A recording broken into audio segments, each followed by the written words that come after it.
Everybody, welcome to another episode of the Revenue Diaries. Reminder, this is a podcast about everything other than work. We take sales, marketing, revenue practitioners, leaders, and we ask them about their personal life and get really deep into what they deal with, their struggles, tribulations, and wins. Before we get into the content, I'd like to thank Share Your Genius. They're behind all this edits. They're making me sound good. They help me plan this podcast. They help a lot of companies plan podcasts and media and content. So if you're thinking about doing something like this for your company, personally, I highly recommend you checking out Share Your Genius. They actually make me sound smart and intelligent, which is pretty much what I need on a daily basis. So thank you. Okay. So today's episode is with Rob Joyner. Rob is somebody that I've been following a while on LinkedIn. He's a co-founder, a leader, a great practitioner, but on the side, he is an amazing painter. And I could show you some pictures, but you really need to go check it out. It's beautiful painting. We talk a lot about the creative process. We talk a lot about balancing work, life. I even asked him why he wouldn't go just do painting full time, and his answer was amazing. So thank you, Rob, for joining us. Thank you for listening. I hope you enjoy. Hey, everybody. Welcome to another episode of the Revenue Diaries. I am joined today by Rob Joyner. It's somebody that I've been wanting to talk to for a long time, and we'll get into why. But before we do this, Rob, you want to do a brief intro, what you do and what you love doing? Because there's two things that you definitely do. Absolutely. Thank you for having me, Kyle. My name's Rob Joyner. During the day, I helped co-found a legal tech software company called Centerbase about 11 years ago. But before I do that during the day, I'm also an artist, which I think is what you want to dive into as well. Yeah, for sure. And art that I absolutely love. I'll probably say this 50 more times during this interview as well. You mentioned on your website, and you've mentioned it before in posts, that creating art has helped you deal with anxiety. Could you elaborate on that a little more in terms of how that helps you in the artistic process, how that helps? Yeah, and I'll go back to the beginning first and tell the backstory if that's okay, and then how, because it didn't always start that way. So when I was in college, like many college people, I was poor and I had an apartment. I was having people over to my apartment and I wanted it to look nice. And I had a buddy over one day, and I was telling him, I want to put stuff on the walls. I just can't afford it. He said, why don't you just go get a canvas and paint something yourself? And I was like, you're crazy. A few days later, I had some extra time and a Michael's down the street. I went and grabbed a canvas, and from the moment I started, I fell in love with it. And this was back in 2006-ish. At that time, there wasn't a lot of social media yet talking about anxiety or anything like that. Mm-hmm. But what I found at the time was when I was painting, I was just in the zone and I was so relaxed. I had so much fun with it. Obviously we'll talk more about the journey that I've gone on, but if we fast forward, when I met my wife and I really started diving into it and talking more about why I was doing my art, I developed my craft a little more into the style that you're mentioning that you enjoy. I realized that what I was doing was I was creating really complex pictures. So deep layers, many layers layered on top of each other. A lot of the times, a lot of colors as well. And for me, it kind of reminds me of life, right? For me, I get anxious when I have a lot of things going on. But what I try to do is, there's so many elements in the painting. There's so many elements of life. Kyle, we were talking about parenthood before this and all the different directions you're pulled as an executive as well. But when you take a step back, there's so many times in life where I look back and I'm like, gosh, that was a great time, or that was really neat. When I take a step back from my art, I'm able to kind of do the same thing. I'm able to take all these elements and say, wow, I like the way that looks. It's really neat. And so it puts things in perspective for me, while it also allows me to take a few hours throughout the week to just get out of my own head, get out of those anxious moments. And my art is very interactive. You were talking about working out in the morning. I do that some too, but when I paint in the morning, some of the times I'm sweating too, because it's very I'm painting on the ground. I'm throwing things down. I'm all over the place. So I'm just able to get into an element and just get away from everything else going on in those busy things we talk about. We'll get into the early morning, but can you talk about, you bought that canvas at Michael's.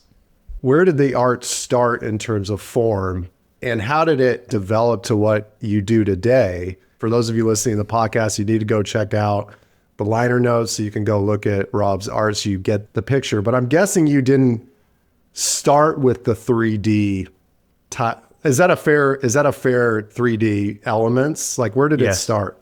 Yeah, it started with a painting of a flower. And then I think the next thing I did was, Mac always has neat backgrounds on the computers. Yeah. And I think I painted one of the backgrounds. But when you're starting out in art, and this was the same for me, just try to find art that you like and try to not copy it, but take things from it and make something of your own. And over time, if you do that, you'll end up developing a style, which I did. I mean, I've been painting, as I mentioned, for quite a while now. And so a lot of the times you'll have a bunch of different styles and then it'll narrow down, especially as you start selling your art. But really it's training your eye to figure out what you like and then taking those things and making them your own, and then really understanding why you like it and then developing off that as well. Is there a point in time that you remember where you were playing around with the 3D element and you were like, damn straight, this is exactly what I was looking for? Like, do you remember that moment? Oh, yes. I always appreciated art that had the 3D element, but I wasn't doing it myself. Before I have my studio that I have now in my old house, I painted out of my garage, and I was standing there one day and I couldn't figure out how to finish a piece off, right? Because it's abstract art. You're not trying to paint a pretty picture of a house. You're just putting something together and seeing what comes of it. And I was trying to figure it out. I'm looking around my garage and I see a bucket of plaster. And so I took that plaster and I applied it to the canvas with some color. My mom was actually watching my kids at the time. I have twins. I believe they were 1 at the time. And so she'd come over if my wife was working to let me kind of get away. And I pulled her out and I'm like, hey, this looks good, doesn't it? And she's like, yeah, it looks good. I was doing a lot lighter texture then. The next thing that happened was one of my collectors said, hey, I love that big, I think it was like 6 foot by 4 foot painting you did, but can you make that 2 by 3 feet? Much smaller, right? I said, sure. One of the things I try to do throughout my artist journey is I always like to just try to say yes. It's something I really leaned into last year, but I've always tried to do it because you figure things out along the way. So I said yes. I ended up using the same amount of material on the smaller piece that I did the bigger piece. I posted it online. The next day I booked $36,000 in commissions. Good and so I said, Lord. okay, I'm on to something.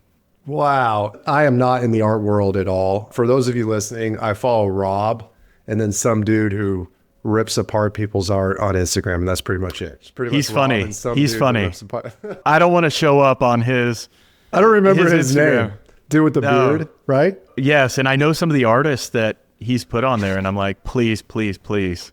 I did something for Business Insider years ago. They wanted to do a post about my painting, and I'm like, cool. And I did the video. They posted it online. I went and looked at the comments. They were that guy. So it doesn't bother me, but I'm like, dear Lord, I just keep me away from it. Have you been put on LinkedIn Lunatics yet? No. Okay. No. We might want to go search that Reddit thread, see if Rob's been on. I've been in there a couple times, but they just, that's the whole point, is that they just rip people apart for their LinkedIn posts.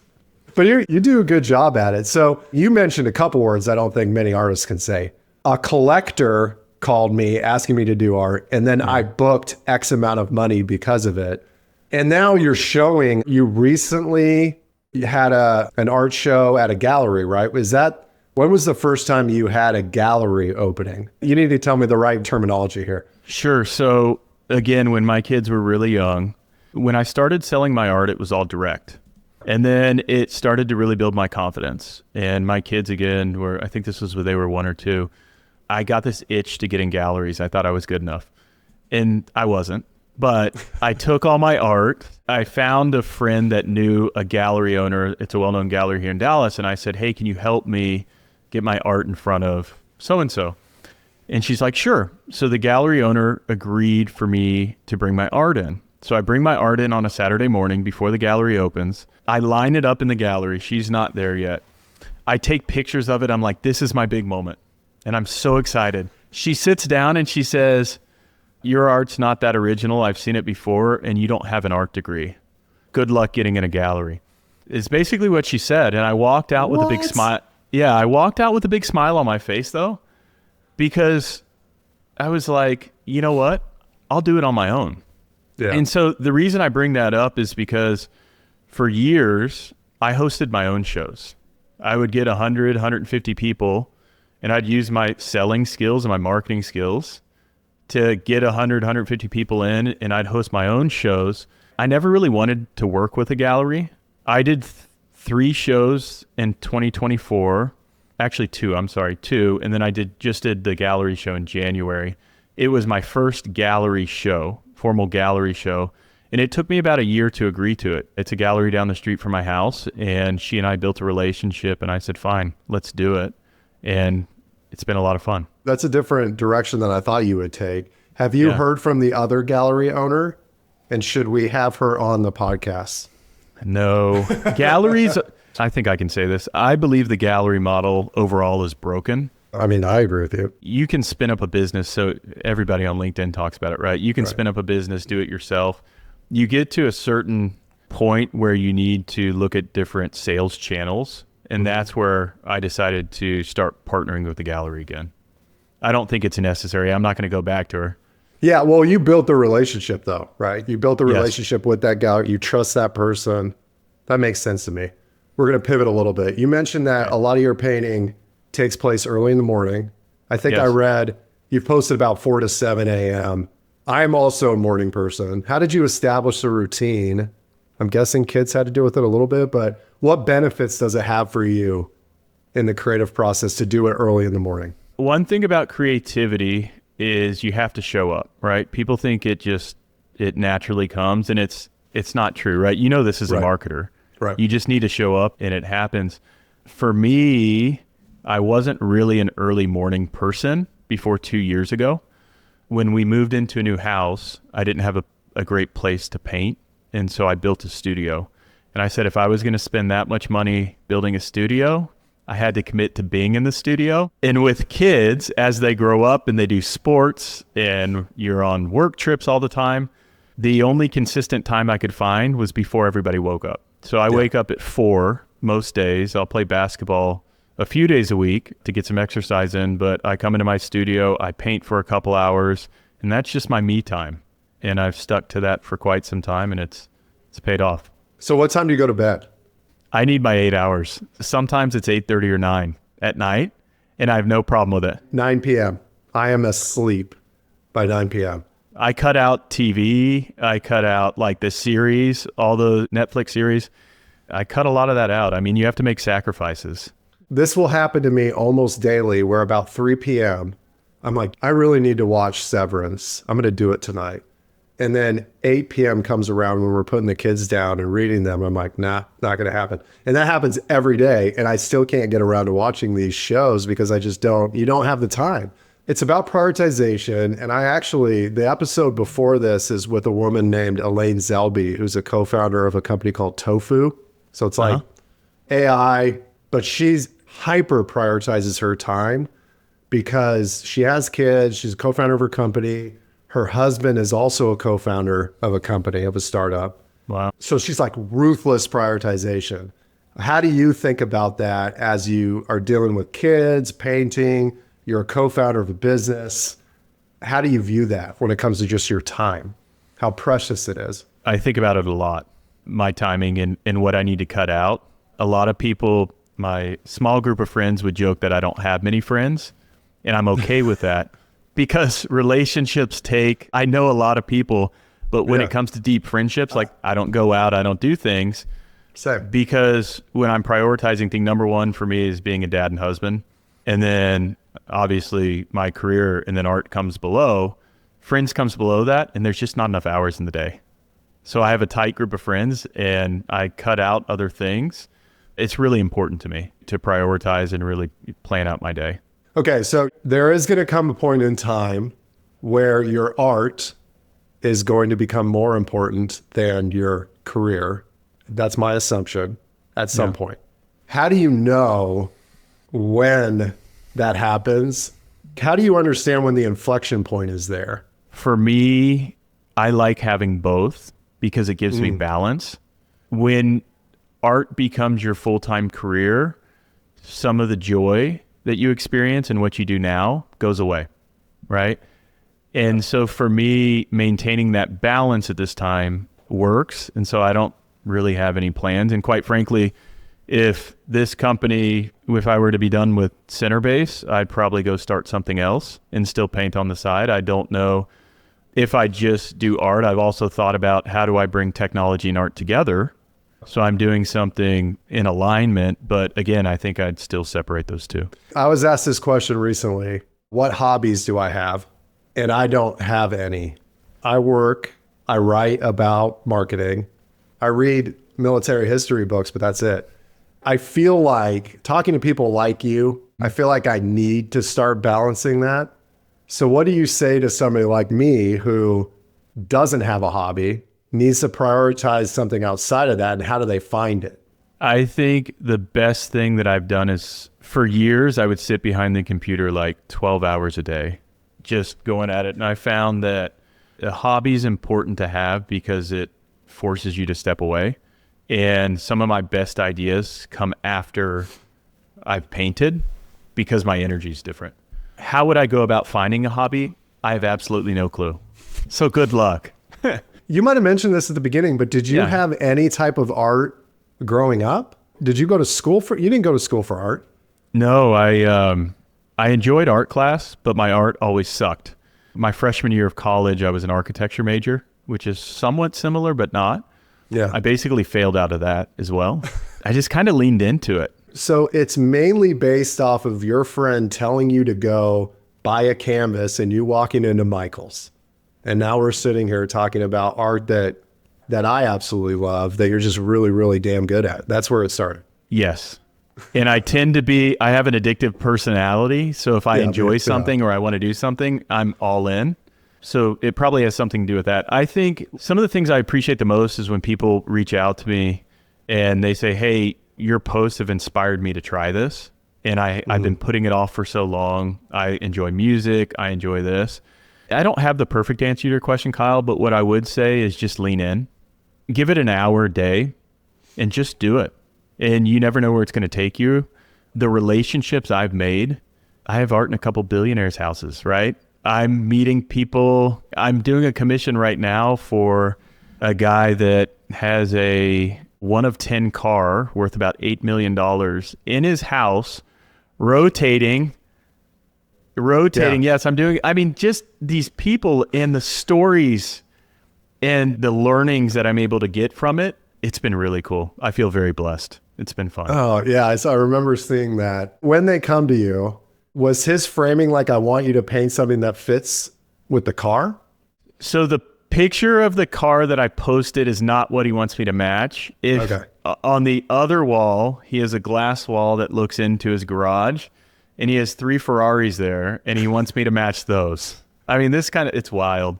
Not everybody that comes to me is right, like that, it's unique. You posted a picture of a woman that bought one of your paintings for her office. And then you also have where the guy has 3 Ferraris. And I mean, it's just fascinating to me. It's just fascinating. I take some of my business background and apply it to my art too. Like I have, and I'm not going to share what it is, but I have an ICP for my clientele and I make sure I market to it because I know where I sell. I would assume most of it's word of mouth, right? Yeah. I've had a few things go viral on social media, on Instagram, word of mouth, and pretty much word of mouth in the gallery now. It's fascinating. Okay. So last question. So we're going to shift from art. I very much respect the content you post about your family as well. How do you prioritize your time, energy, and well-being towards your family with everything else you have going on? And frame it as you're speaking to Rob and Kyle before we had children, and we were focused on our careers and we were about to have kids. How do you think about your well-being, your mental state as you walk into your house and you're a father and a husband and a parent? It's so hard. And yeah, it's the hardest thing I've ever done. It's the absolute hardest thing, especially after I work in my backyard, basically. My studio's detached from my house, and I'll go down the staircase and I'll walk in and my kids are so excited to see me and they want to tell me all these great things, and switching over, especially since I don't have a commute, is hard. What I noticed was, I mentioned at the beginning, you look back at moments and you're like, wow, that was a cool time. As I built up those moments, I started to realize I need to prioritize being present. And so for me, I know the times of day that I need to be present. So I'm pretty religious about shutting down at 5:30 or 6. And then that's when I go to practice. I coach 2 basketball teams, football teams. So I do that after work. I try to sit there from after work until the kids go to bed. I really, really try to focus there. I mean, I'm not perfect. My wife will probably listen to this and be like, really? Because you're not always present? Oh, yeah, mine's so same. And before, I would try to paint or do work on the weekends. I try really hard to not do that. So I try not to come into my studio at all on the weekends unless I'm just grabbing something. And for me, the weekend is family time. And I can tell you, since I've made that shift, I don't feel like I'm missing out on anything. I don't feel like I'm getting behind. I feel like I'm being a better father and a better husband, and I'm giving them the attention they deserve. As somebody that also has an addictive personality, it is so important. Like most people probably listening to this, frankly, it's so important to put guardrails for yourself. Because if you don't, you're screwed, because you will... Maybe I'll just speak for myself. I don't have enough willpower if I don't have guardrails to where I can disconnect myself to say, you probably shouldn't go work or don't walk up to the office. Like, there's separation of church and state, all those things. If you do it, you'll find that the addictive personality trait will actually shift itself to being super focused on the weekends, working out for an hour every day, doing painting in the morning. So I'll stop there, but that's what I've found personally. You said it well. I totally agree with you. I used to try to slip in. I sell a lot on Saturday mornings. That's when I felt like I sold the most, but in reality, it was probably because I focused on it. Because again, that addictive personality, I need to sell something. And what I found was by 8 a.m., if I hadn't posted something about painting, if I hadn't sold something, if I didn't feel productive, I was angry, I was grumpy. Yeah. And I had to, as you're saying, I had to draw that line. I had to say, so true. Forget about it. So true. Who cares? I'll go do something productive like in the yard or play football with the kids. And you're right. It's that addictive personality has shifted to doing something with my kids. I'm still productive, but I feel balanced. I don't feel guilty. And those guardrails have really helped. One last thing that I'll do is that if I feel myself pulling away or not as focused or upset or grumpy because of some stupid thing that happened that I'm then bringing to the house, I will say, put myself in Kyle's shoes at 80 years old, looking back on this time, and remember that you're going to wish for these moments when you're older. And I try to do that as regularly as I possibly can to remind myself that like time is fleeting, right? And it's just so important to focus on the things that matter, but it's just so freaking hard to do it. And time goes faster the older we get. I know. Kyle, I have a question for you. When you're talking about separating these things and really being focused, what have you done with notifications on your phone? I don't have notifications. Right. I don't. I've turned off text messaging. I've shifted to an actual real watch now instead of an Apple Watch. Yes. And my wife actually gets upset because when she texts me, I don't get them on my wrists anymore. So she has to actually call me for me to know that she needs something. I've never really had notifications, honestly. Okay. The hardest thing for me is putting my phone down. If I don't put it like in my bedroom upstairs, I'll be on it. It's just way too easy for me to pick it up and use it. So that's notifications like email, social, all of it. I don't have them. I'm the same way, and it makes me so nervous for my kids to see me like that. on my phone. Yes. Because they think that you have to have a screen in front of you at all times. Yep. And that's what motivates me to put it down and turn notifications off as well.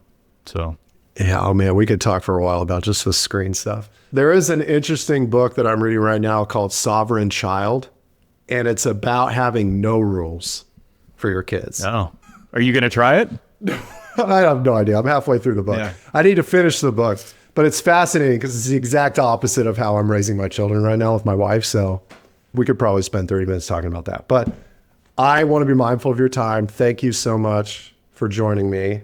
It's much appreciated. If somebody wants to go check out all the good stuff that you got going on, where are they going? They're going to, on Instagram, @paintedjoyner, and Joyner spelled with a Y, not an I, or paintedjoyner.com if you want to really check out my pieces. Love it. Also, do you ever get John Mulaney as like a lookalike? No. You don't? No. Maybe it's the cameraman. I don't know. No, I You're don't. sporting some John Mulaney vibes. I'll ask my wife. I'll see what she You thinks. should, yeah, you should. Yeah, Let me know. yeah. All right, man. Thank you. Much appreciated. Thanks, Kyle. Appreciate it.